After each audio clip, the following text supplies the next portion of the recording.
Hello guys, nandito na naman ako at syempre magandang umaga uli dyan at magandang gabi rito. Eto guys, pag-usapan natin ang kakatapos lang na election na ginanap dito sa Antipolo para sa posisyon na bakante sa congressman ng I think second district, second district ng Antipolo. Pero guys, eto ang aking pupuntuhin, nakikita nyo sa ibaba. Ito ay yung, ayan, sabi rito, partial and unofficial survey result.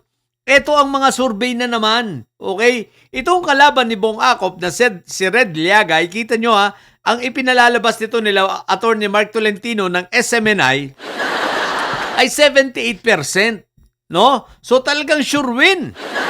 Habang si Bong Acop, 20%.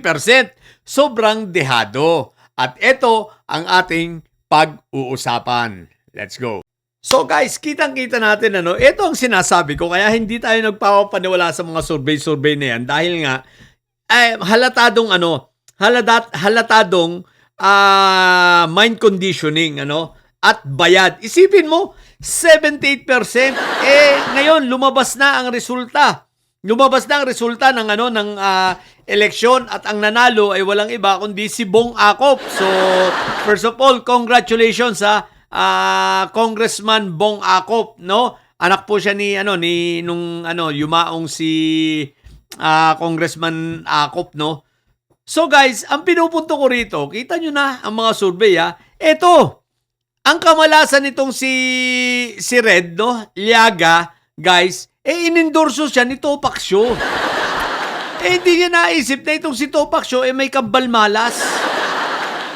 Pag nahawakan ni Topac Sio, matik yan, tabla talo yan. At sa pagkakataong ito, talo.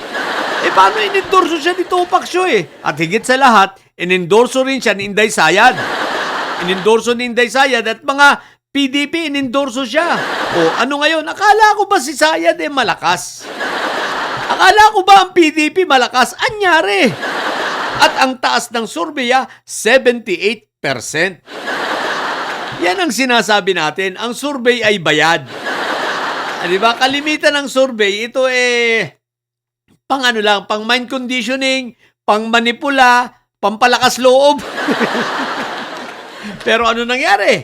Ayan na. Kasi marunong na ang mga tao ngayon. Ang tao ngayon talaga ayaw na sa mga, basta ikaw ay kumabit sa kay Inday Sayad, matik na.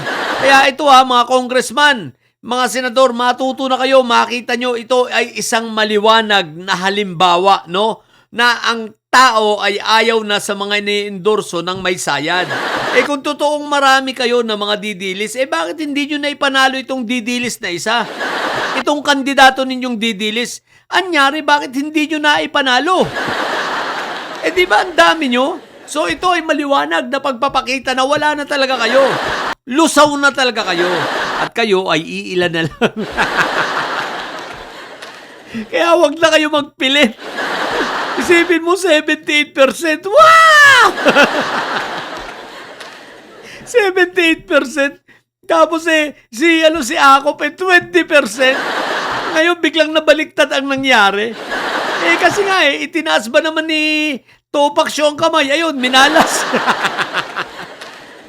Hindi lang talagang may kakambal malas itong si Topac Sio. Dahil si Raulo yan, Hindi lang yan may kakambal malas. Talagang wala na kayo. Lusaw na kayo, mga didilis yan. At yan ay kitang-kita sa eleksyong ito. Kitang-kita ang pangyayari na talagang lusaw na kayo. Okay? What the heck? So again, congratulations kay bagong congressman ng 2nd District ng Antipolo. At sa mga didilis, magsiiyak na lang kayo. Isipin mo, inendorso ni Sayad tapos talo. Nakakahiya ang putik na yan. Inendorso ni Sayad tapos talo. What the heck? Diba? Sa mga bubundidilis dyan at may Sayad ang tatay nyo ay karton. Manatili kayo mga bobot may Sayad sapagkat ang may Sayad ay laging high blood. Bye!